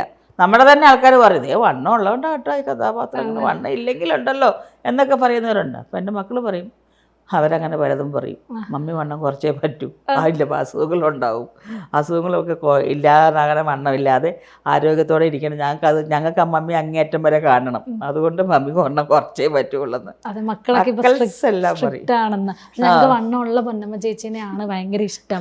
എനിക്ക് തോന്നുന്നു ഭയങ്കരമായിട്ട് ഇപ്പം ഭക്ഷണം കഴിക്കുന്നത് പോലെ തന്നെ നന്നായിട്ട് കുക്ക് ചെയ്യുന്ന ഒരാളും കൂടെയാണ്. ഇപ്പം കോട്ടയംകാരുടെയൊക്കെ ഫുഡ്, ഇപ്പം പാലാ സൈഡൊക്കെ ആണെങ്കിൽ ഇപ്പം കള്ളാണെങ്കിലും കപ്പയാണെങ്കിലും ചിക്കൻ കറി ആണെങ്കിലും ബീഫ് കറി ഒക്കെ ആണെങ്കിലും നല്ല ഫുഡ് കിട്ടുന്ന ഒരു ഏരിയ കൂടിയാണ് ചേച്ചി വരുന്ന സ്ഥലമാണെങ്കിലും. അപ്പോൾ ഏറ്റവും ഇഷ്ടപ്പെട്ട ഒരു ഫുഡ് ചോദിക്കുകയാണെങ്കിൽ ഏതായിരിക്കും പൊന്നമ്മ ചേച്ചി? മീനും കപ്പയും മീൻകറിയാണ്. നമുക്കായിട്ടൊരു റെസിപ്പി പറഞ്ഞു തരാനാണെങ്കിൽ ഏതൊരു ഫുഡ് ഐറ്റം ആയിരിക്കും പെട്ടെന്ന് മനസ്സിലേക്ക് തോന്നുന്നൊന്ന്? പെട്ടെന്ന് പറയാനാണെങ്കിൽ ഉണക്കച്ചെമ്മീൻ മേടിച്ച് അതിൻ്റെ തലയും വലിഞ്ഞുള്ളി മാറ്റിക്കളഞ്ഞ് അത് അതിൽ കുറച്ച് എണ്ണ ഒഴിച്ച് അത് മാത്രം വറുത്ത് കോരി മാറ്റി വെച്ചിട്ട് കുറച്ച് ഉള്ളിയും കുറച്ചൊരു നീളമുള്ള മുളകില്ലേ, അല്ലെങ്കിൽ അതിൻ്റെ പൊടിയായി മുളക് പൊടിയായാലും മതി, ആ ഉള്ളിലിട്ട് പൊടിച്ച് ഉള്ളിയും കൂടെ ഇട്ട് ഇടിച്ച് അതിന് ലേശം ഉപ്പ് അതിലിടണം. കാരണം ചെമ്മീൻ ഉപ്പില്ലാത്തതുകൊണ്ട് ഉപ്പ് കൂടി ഇട്ട് ഇതിട്ടിട്ട് ആ വറുത്ത എണ്ണയ്ക്കകത്തോട്ട് ഈ മുളകും ഈ ഉള്ളി ഇടിച്ചുകൊണ്ട് ഇങ്ങോട്ട് ചിക്കണം. എന്നിട്ട് ഇപ്പോൾ ഈ വറുത്ത് വെച്ചിട്ട് ചെമ്മീൻ എടുത്ത് അങ്ങോട്ട് തട്ടണം. തട്ടിയിട്ട് പിന്നെ നമുക്ക് എന്നാ പിന്നെ നിങ്ങൾ ദിവസം ഉണ്ടാക്കി കഴിച്ചിരിക്കും. നിസാര സംഭവം ഞാൻ പറഞ്ഞത്. വായിലൊക്കെ വെള്ളം വന്നു. അതെ, ഇന്റർവ്യൂ മാറ്റിട്ട് കഴിക്കാൻ അതാ പറഞ്ഞേ. നല്ല ചൂട് ചോറെടുത്തിട്ട് ഒരു കറിയും വേണ്ട, ഇത് വെച്ചിട്ട് ചേട്ടൻ അത് കഴിക്കുക. എന്റെ ചേച്ചി പറയുമ്പോ തന്നെ ഇച്ചിരി തൈര് കൂടി ഉണ്ടെങ്കിൽ ഉഷാർ. ഇപ്പുറത്ത് ഇച്ചിരി തൈരും കൂടി ഇപ്പുറത്തുണ്ടെങ്കിൽ നല്ല തൈരും പപ്പടമൊക്കെ ഉണ്ടെങ്കിൽ അതും ഓക്കെ. ഇല്ലെങ്കിൽ ഇത് മാത്രം മതി ചോറ്, വേറെ ഒന്നും വേണ്ട. പെട്ടെന്ന് പറഞ്ഞില്ലേ, പെട്ടെന്ന് പറഞ്ഞ ഒരു പ്ലേറ്റ് ചോറ് കഴിച്ചൊരു ഫീല് കിട്ടി വയറ് നിറഞ്ഞു. ഞാൻ ഓൾറെഡി എനിക്ക് ഓൺലൈൻ ഫുഡ് ഉണ്ട്, അതറിയാവോ? അതെ, കോവിഡ് സമയത്ത് എനിക്ക് തോന്നുന്നു ഞാൻ ഓൺലൈൻ ഫുഡ് തുടങ്ങി. നല്ലതായിട്ട് പോയി. അതിപ്പം ഒന്ന് നിർത്തി വെച്ചിട്ട് നമ്മൾ വീണ്ടും സ്റ്റാർട്ട് ചെയ്യുന്നുണ്ട്. ആൾക്കാർ നമ്മളോട് ഈ പറയുന്ന ഫേസ്ബുക്ക് വഴി അല്ലാതെ എന്നെ കാണുമ്പോൾ ചേച്ചി എന്നാ ചേച്ചി ആ ഫുഡ് ഞങ്ങൾ ചേച്ചിയുടെ ഒന്ന് മേടിച്ചിരുന്ന പൊന്നമാസ്കല പറയുന്നത്. ഞങ്ങൾക്ക് റേറ്റിംഗ് 4.5 റേറ്റിംഗ് ഉണ്ടായിരുന്നു. നമുക്ക് നല്ല റേറ്റിംഗും ഉണ്ടായിരുന്നു. കാരണം വെച്ചാൽ ഞാനെന്ന് വെച്ചാൽ നാടൻ ഫുഡാണ്. എനിക്കെല്ലാം എല്ലാം നല്ല വൃത്തിയായിട്ട് നീറ്റായിട്ട് കൊടുക്കണം ഫുഡ് കൊടുക്കുമ്പോൾ. ഇപ്പം ഈ നമ്മുടെ ഈ സിനിമകളുടെയൊക്കെ ലൊക്കേഷൻ പറയുമ്പോഴത്തേനും ഈ ഫുഡ് ഉണ്ടാക്കാൻ അറിയാവുന്ന ഒരുപാട് ഫുഡൊക്കെ കൊണ്ടുവരുമെന്ന് പറഞ്ഞു. റൈഫിൾ ക്ലബിന്റെ ലൊക്കേഷനിൽ അങ്ങനെ എന്തെങ്കിലും ഫുഡ് പൊന്നമ്മ ചേച്ചി കൊണ്ടുപോയി? അനുരാഗ് സാറൊക്കെ ഉണ്ടായിരുന്നു. ഞാൻ കൊണ്ടുപോയത് ഫിഷ് കറിയും പിന്നെ ഫിഷ് ഫ്രൈയും 2-3 ഐറ്റം ഉണ്ടായിരുന്നു. അങ്ങനെ ഞാൻ കൊണ്ടുപോയി കൊടുത്തു. അനുരാഗ് സാറിന് ഭയങ്കര ഇഷ്ടപ്പെട്ടു. അപ്പോൾ എൻ്റെ മോളോട് പറഞ്ഞു, മമ്മിയുടെ കറി പിന്നെ സൂപ്പർ, പക്ഷെ കുറച്ച് എരിവ് ഇച്ചിരി ജാസ്തി എന്ന് പറഞ്ഞു. ഇത്തിരി എൻ്റെ കറിക്കെല്ലാത്തിനും ഇത്തിരി എരിവുണ്ട്. എനിക്ക് ഇത്തിരി എരിവും പുളിയൊക്കെ വേണം. ഉപ്പും പുളിയും എരിവും പുളിയൊക്കെ എൻ്റെ കറിക്ക് ഉണ്ടാവും. അപ്പോൾ സാറ് ഭയങ്കര ഇഷ്ടപ്പെട്ടു. ഞാൻ കൊണ്ട് കപ്പ കൊണ്ടുപോയായിരുന്നു. കപ്പ എല്ലാം കൊണ്ട് കൊടുത്തു. എല്ലാവർക്കും ഇഷ്ടപ്പെട്ടു. ഇപ്പം അനുരാഗ് സാറിന്റെ കാര്യം പറഞ്ഞപ്പോഴാണെങ്കിലും ആ ലൊക്കേഷനിൽ ആ സിനിമയിൽ തന്നെ ഒരു ഭയങ്കര ഒരു കഥാപാത്രമായിരുന്നു അനുരാഗ് കശ്യപ്. കണ്ടവർക്കറിയാം സിനിമ. അപ്പോൾ എങ്ങനെയായിരുന്നു ചേച്ചി ആളുമായിട്ടുള്ള ഒരു എക്സ്പീരിയൻസ് കാര്യങ്ങളൊക്കെ? സാറ് ഭയങ്കര ഒന്നാമത് കമ്മ്യൂണിക്കേറ്റ് ചെയ്യാൻ ഞങ്ങളെല്ലാം കണ്ട് ഇങ്ങനെ ഇരിക്കുക. കാരണം സംസാരിക്കേണ്ട ഹിന്ദി അല്ലേ, അതറിയാമെങ്കിലല്ലേ മിണ്ടാൻ പറ്റുള്ളൂ. അതാ പഠിക്കേണ്ട പ്രായത്തിൽ പഠിക്കുന്ന. നമ്മൾ പഠിച്ചില്ലെങ്കിൽ നമ്മൾ പറഞ്ഞാൽ കല്യാണം കഴിക്കാൻ പോയി. അതാണ് പ്രശ്നം വന്നേ. പഠിക്കേണ്ട പ്രായത്തിൽ പോയി പഠിച്ചിരുന്നെങ്കിൽ തമിഴോ തെലുങ്കോ ഹിന്ദിയോ അതുകൊണ്ട് നന്നായിട്ട് പഠിച്ച് ഭാഷ വിദ്യാഭ്യാസം നന്നായിട്ട് ഉണ്ടാക്കുക എന്നുള്ളതാണ് നോക്കുന്നത്. അപ്പം സാറിൻ്റെ അടുത്തിരുന്ന് ഞങ്ങൾ അവിടുന്ന് ഇവിടുന്നൊക്കെ ഹിന്ദി തപ്പിപ്പറക്കി ഹിന്ദിയും കുറച്ച് ഇംഗ്ലീഷും കുറച്ച് തമിഴും ഒക്കെ കൂടി മിക്സ് ചെയ്ത് സാറുമായിട്ട് ഞാൻ കമ്മ്യൂണിക്കേറ്റ് ചെയ്യും. സാറാണൊരു പഞ്ചപാവം പിടിച്ച ഒരു ക്യാരക്ടർ. ഞങ്ങളുടെ സെറ്റിൽ എല്ലാവരും പാവങ്ങളായ ആൾക്കാർ. സിനിമ കണ്ടവർക്കറിയാം, കണ്ടാൽ തോന്നുമല്ലേ? അയ്യോടാ പാവ ഞങ്ങളോടൊപ്പം വന്നിരിക്കുന്ന നമുക്കട്ടെ. സാറിന് വേറെ മലമുകളിലേക്ക് ആരോടൊന്നും കയറത്തില്ല. പിന്നെ സാറിനെ പോലെ ഒരാളെ കൊണ്ടുവന്ന് കഴിഞ്ഞാൽ മലമുകളല്ല, ഫ്ലൈറ്റിന് വേണമെങ്കിലും കൊണ്ടുവന്ന് ക്യാരവൻ നമ്മൾ ഇറക്കും. കാരണം സാറിനൊന്നും കൊണ്ട് നമ്മളിതുപോലെ വീട് പോലെ ഉണ്ടാക്കിയെടുത്തതും സാറിനെ അവർ ആശിക്കപ്പോൾ ആ കാര്യം അതൊക്കെ കറക്റ്റായിട്ട് കേട്ടോ. അതാണ് ആ ഒരു മര്യാദയൊക്കെ ഉണ്ടല്ലോ, അത് കൊടുത്ത്. എന്നാലും സാർ ഇരിക്കത്തില്ല. സാറ് വന്ന് ഞങ്ങളോടൊപ്പം ഇരിക്കുന്നത്, ഞങ്ങളോടൊപ്പം വന്നിരുന്നാ കഴിക്കുന്നത്. നല്ലൊരു ഒരു ജാടയൊന്നും ഇല്ലാത്ത ഒരാൾ. അതുപോലത്തെ ഒരു ക്യാരക്ടറായിരുന്നു ഉഷ ഉതുപ്പ്. ഉഷിച്ച് എൻ്റെ ക്ലോസ് ഫ്രണ്ട്, അതറിയോ? ഞങ്ങൾ പോത്തമ്പാവ് സിനിമ ചെയ്തതല്ലേ, അപ്പം ഞങ്ങൾ ക്ലോസ് ഫ്രണ്ടാണ്. അപ്പോൾ ഇത് സ്നേഹിച്ചങ്ങോട്ട് കൊല്ലുക നമ്മളെ. എന്നാ സ്നേഹമെന്നറിയാവോ? എനിക്കത് പറഞ്ഞറിയിക്കാൻ വയ്യ. ഇങ്ങനെ മനുഷ്യന്മാർ സ്നേഹിക്കുമോ? ഞാൻ ആലോചിക്കുകയും ഞാൻ ദൈവം എനിക്കെന്തായാലും ഒരുപാട് സ്നേഹം കിട്ടാനുള്ള ഭാഗ്യമുണ്ടായി. എല്ലാവരും ഇപ്പം പ്രേക്ഷകരായാലും എന്നെ കാണുമ്പോൾ എന്നെ സ്നേഹിക്കണം, മറ്റുള്ളവർ നമ്മളെ കാണുമ്പോൾ സ്നേഹിക്കണം. അപ്പം ഞാനും തനിച്ചൊരു കുടുംബത്തിൻ്റെ സ്നേഹം മുഴുവൻ കിട്ടുമോ? കിട്ടത്തില്ലല്ലോ. അപ്പോൾ ഇതുപോലെ ആൾക്കാർ നമ്മളെ സ്നേഹിക്കുന്നു, നമുക്ക് വേണ്ടി പ്രാർത്ഥിക്കുന്നു ഒക്കെ ഇല്ലേ? അതുപോലെ തന്നെ പൊന്നമ്മ ചേച്ചിയുടെ കാര്യം പറയുമ്പോഴാണ് പൊന്നമ്മ ചേച്ചിയുടെ സ്നേഹം. ഇപ്പം ജഗതി ചേട്ടൻ്റെ കൂടെ ഒരുപാട് സിനിമകളിൽ അഭിനയിച്ചിട്ടുണ്ട്. ഇപ്പോഴാണെങ്കിലും എനിക്ക് തോന്നുന്നു ജഗതി ചേട്ടന് വേണ്ടിയിട്ടാണെങ്കിലും എപ്പോൾ പോയാലും അവിടെ പോയി കഴിഞ്ഞ് കഴിഞ്ഞാൽ പൊന്നമ്മ ചേച്ചി പോവാതെ തിരിച്ചു വരത്തില്ല. എനിക്ക് തോന്നുന്നു ജഗതി ചേട്ടനാണെങ്കിലും പൊന്നമ്മ ചേച്ചീനെ കണ്ടപ്പോഴാണ് തിരിച്ചറിഞ്ഞ് പൊന്നമ്മ ബാബു വന്നല്ലോ എന്ന് പറഞ്ഞൊരു മൊമെന്റ് ഒക്കെ ഉണ്ടായിരുന്നു. ഇല്ല, ആരാ വന്നു ചോദിച്ചപ്പോൾ ഇങ്ങനെ പൊന്നമ്മ ഇങ്ങനെ ഒച്ചയില്ലാതെ ചുണ്ട് മാത്രം ഇങ്ങനെ. അപ്പം അത് കേൾക്കാൻ വേണ്ടി ഞാൻ ഒന്നും കൂടെ ചോദിക്കും, ആരാ എന്ന് ചോദിക്കും. പൊന്നമ്മ ഇങ്ങനെ പറഞ്ഞു.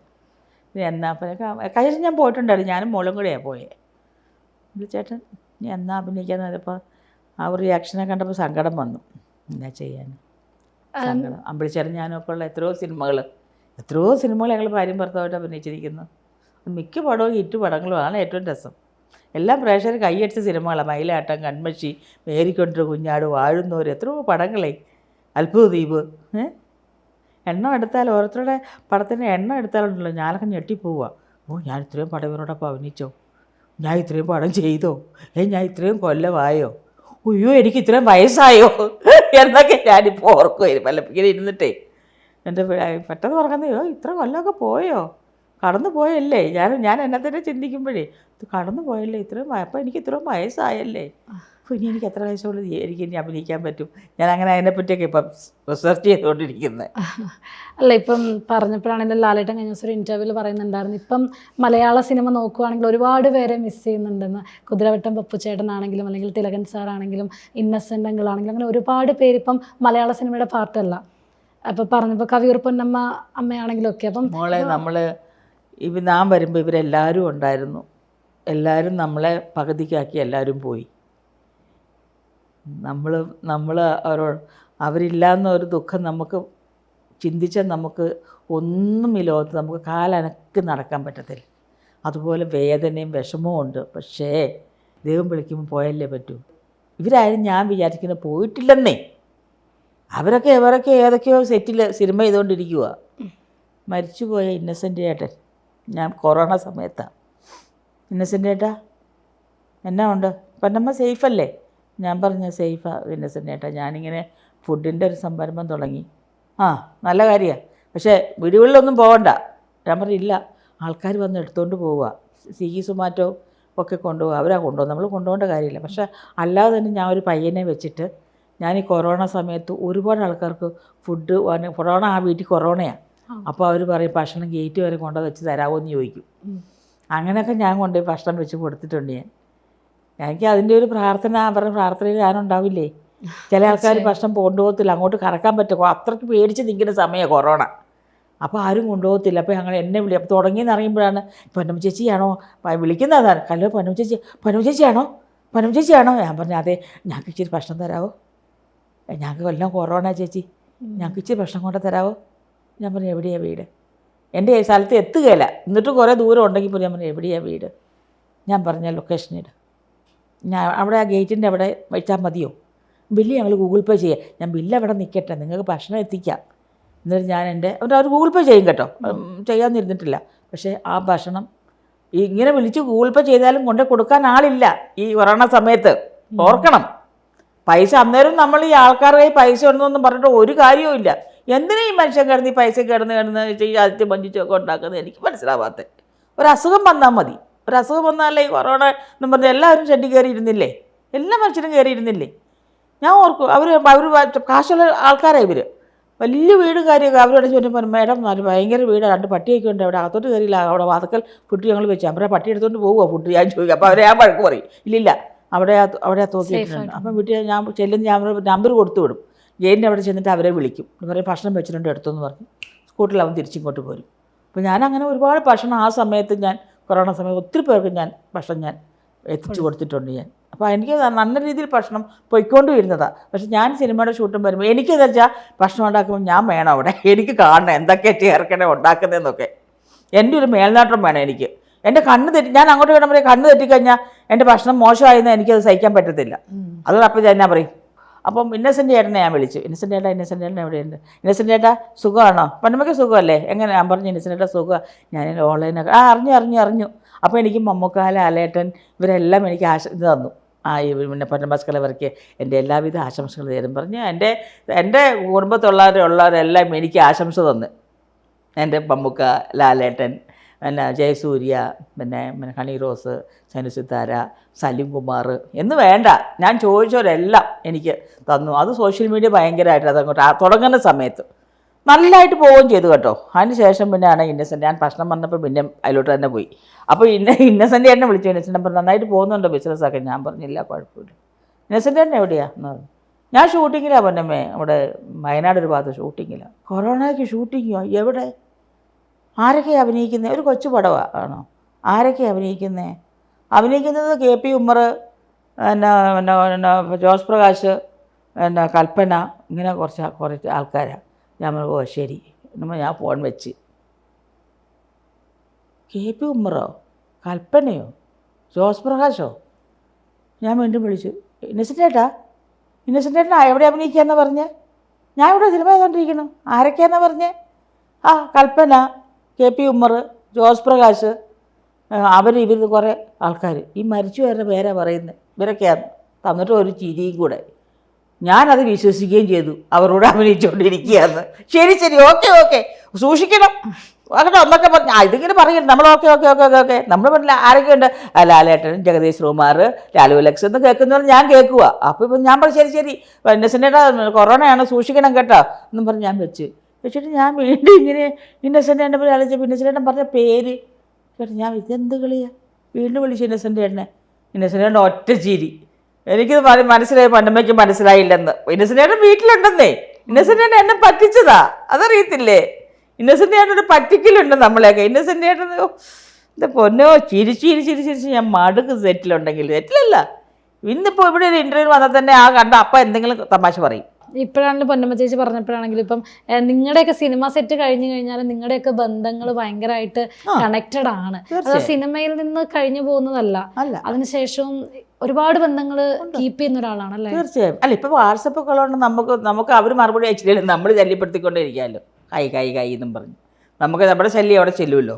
അതാണ് അവരെല്ലാം റിയാക്ട് ചെയ്യും കേട്ടോ. എല്ലാവരുമായിട്ടും നല്ല, എന്നെ സംബന്ധിച്ച് ഞാൻ എല്ലാവരുമായിട്ടും നല്ല ബന്ധത്തിലും നല്ല സ്നേഹത്തിലും. എല്ലാവർക്കും എന്നോട് സ്നേഹമാണ്, ഇഷ്ടമാണ്. ഇപ്പൊ ട്രെൻഡിനനുസരിച്ച് മാറി വരികയാണ് ചേച്ചി. റൈഫിൾ ക്ലബിലെ കോസ്റ്റ്യൂം ആണെങ്കിലും എല്ലാം കൊണ്ടും, കാരണം ഓരോ കോസ്റ്റ്യൂമിനാണെങ്കിലും ഓർണമെന്റ്സിനാണെങ്കിലും മേക്കപ്പിനാണെങ്കിലും എല്ലാം ട്രെൻഡിനനുസരിച്ച് നമ്മുടെ ഒപ്പം പിടിച്ചു നിൽക്കുകയാണ്. നിങ്ങൾ ചില്ലായിട്ട് നിങ്ങൾ, ഞങ്ങൾ ചില്ലായിട്ട് നിൽക്കട്ടെ. ചില്ലായിട്ട് ഇപ്പൊ ചില്ലെന്നുള്ള വാക്ക് പോലും ഇപ്പോഴാണ് ഞാൻ കേൾക്കണത്. അത് പറയുന്ന പോലെ ഈ കാലഘട്ടത്തിലെ പേരാണ് ചില്ല്. അപ്പൊ ചില്ലായിട്ട് നിൽക്കണ്ടേ? പിന്നെ ഈ ഡ്രസ്സ് ഞാൻ ആ സിനിമയിൽ അല്ലാത്തപ്പോ ഇരുന്ന് ഡ്രസ്സ് ചെയ്താ എനിക്ക് ഇങ്ങനെ നടക്കാനാണ് ഇഷ്ടം. സാരി നമ്മൾ അല്ലാത്തപ്പോൾ നമ്മൾ സാരിയൊക്കെ കൊടുത്ത് വലിയ ഓർണമെന്റ്സിട്ട് കമ്മലൊക്കെ ഇട്ട് നമ്മൾ അങ്ങനെ അണിഞ്ഞൊരുങ്ങി ഒത്തിരി നമ്മൾ നടക്കുന്നുണ്ട്. ജീവിതത്തിലല്ലാതെ എനിക്കിങ്ങനെ ഒരു കുർത്തയൊക്കെ ഇട്ട് ഇങ്ങനെ കോളറൊക്കെ എല്ലാവരും പറഞ്ഞു എന്തൊരു കോളർ കുറച്ച് ഞാൻ കഴുത്തൊക്കെ വെട്ടി എനിക്ക് തയ്ക്കുന്നുണ്ട്, എന്നാലും എനിക്ക് ഒരു മനസ്സിന് തൃപ്തി എന്ന് പറഞ്ഞാൽ എനിക്ക് കോളറൊക്കെ വെച്ചിട്ട് ഇങ്ങനെ അങ്ങനെ നടക്കാൻ എനിക്കിഷ്ടം. ഇപ്പം മകളാണെങ്കിലും ഇപ്പം സിനിമാ രംഗത്തേക്ക് വന്നുകൊണ്ടിരിക്കുകയാണ്, ഡയറക്ടറായിട്ടാണ് വരുന്നത് ഇപ്പോഴാണെങ്കിലും. അപ്പം എങ്ങനെയാണ് പൊന്നമ്മ ചേച്ചി ഇപ്പം മകളുടെ ആ ഒരു അവള് വരട്ടെ, അവള് പണം ചെയ്യട്ടെ. അവള് ഓസ്ട്രേലിയയിൽ അവളിപ്പം റീജിയണൽ ഓഫീസറായിട്ട് വേൾപൂൾ എന്ന് പറഞ്ഞിട്ടൊരു അത് ഭയങ്കര ഇതായി. അതെന്ന് വെച്ചാൽ അവള് ഞാൻ അവിടെ റീജിയണൽ ഓഫീസറായിട്ട് വർക്ക് ചെയ്യുന്നു. അവൾ 4 വർഷം അവിടെ പോയി പഠിച്ച് സിനിമ പഠിച്ച് അതിൻ്റെ എല്ലാം എഡിറ്റിംഗ് ആയാലും കളറിങ് ആയാലും എല്ലാം അവൾ പഠിച്ചതിന് ശേഷമാണ് അവൾ സ്വന്തമായിട്ട് അവൾ തന്നെ അവർ ഭാര്യയും ഹസ്ബൻഡോടെ പ്രൊഡ്യൂസ് ചെയ്ത് വേൾപൂൾ അവൾ ഇറക്കി. ഞാൻ ചിന്തിച്ചതിൽ അപ്പുറമായിരുന്നു അവൾ ചെയ്ത് വെച്ചിരിക്കുന്നത്. അത് പിന്നെ ജോഷി സാറിനെ കാണിക്കുകയും പിന്നെ നമ്മൾ CB മലയിൽ നമ്മളൊരു 5th ഒരു ഷോ വെച്ചിട്ട് നമ്മളെല്ലാവരും ഭയങ്കര അഭിപ്രായം പറഞ്ഞു. പിന്നെ നമ്മൾ ഫെസ്റ്റിവലിന് അയക്കാൻ ഒരാളെ നമ്മൾ ഏൽപ്പിച്ചു. ഫെസ്റ്റിവൽ റണ്ണിങ് ആയിപ്പോൾ അത് റിലീസായിട്ടില്ല. പിന്നെ പിന്നെ എൻ്റെ കശ്യപ് സാറ് കണ്ടു. സാറ് ഭയങ്കരമായിട്ട് അവളെ അപ്രിഷ്യേറ്റ് ചെയ്തു. അപ്പോൾ അതൊക്കെ ഭയങ്കര ഒരു സന്തോഷമുള്ള കാര്യമായിരുന്നു. അതിനുശേഷമാണ് ഇറ്റലിയിലെ നോട്ടോ ഫിലിം ഫെസ്റ്റിവലിൽ ഇൻ്റർനാഷണൽ ഫിലിം ഫെസ്റ്റിവൽ സെലക്ഷനായി. അവിടുന്ന് ഫൈനലിസ്റ്റ് ഡയറക്ഷൻ വിഭാഗത്തിൽ വരെ അവളുണ്ടായിരുന്നു. അതിനുശേഷം വീണ്ടും അത് Kolkata film international festival selection കിട്ടി. അവിടെയാണ് അത് ഭയങ്കര ഹൈപ്പായി. കാരണം വെച്ചാൽ അവിടെ എന്ന് പറഞ്ഞാൽ ഇൻ്റർനാഷണൽ ലെവലിലുള്ള ഭയങ്കര എല്ലാ ഡയറക്ടേഴ്സും അവിടെ ഉണ്ട്. അവരുമായിട്ട് നല്ല ബന്ധങ്ങളും പിന്നെ അതിനെല്ലാം അവിടെ ഒരു സംസാരമായി. പ്രത്യേകിച്ച് അവിടെ ഒരു മലയാളിയല്ലേ, അവിടെ ഒരു ഇംഗ്ലീഷായി മലയാളിയെ സംബന്ധിച്ച് അവളൊരു മലയാളി കുട്ടി ഒരു ഇംഗ്ലീഷ് മൂവി, അത് ഹോളിവുഡ് മൂവി ഓസ്ട്രേലിയൻ ഇംഗ്ലീഷുകാരെ വെച്ച് അവൾ ചെയ്യിപ്പിച്ചിരിക്കുന്നത്. അവൾ തന്നെ സ്ക്രിപ്റ്റും അവൾ തന്നെ ഡയറക്ഷനും. അപ്പോൾ അത് അവിടെ ഭയങ്കര ഒരു സംസാരം വന്നു. പിന്നെ അത് തന്നെയല്ല അവിടെയുള്ള ആൾക്കാരുകളെല്ലാം അവളെ ഭയങ്കരമായിട്ട് അപ്രിഷ്യേറ്റ് ചെയ്തു.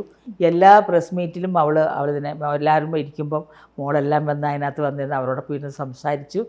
ഒരു നല്ലൊരു ബന്ധം, നല്ല കണക്ഷൻസ് എന്ന് പറയത്തില്ലേ, നല്ല മറ്റേ അത് റൊമേനിയ, ഇറ്റലി, പിന്നെ USA, ഇങ്ങനെ പല ദേശത്തുള്ള ആൾക്കാർ, പല സ്ഥലം സ്റ്റേറ്റ് ഇതിലുള്ള ആൾക്കാരുകളായിരുന്നു അവിടെ വന്നിരുന്നവർ.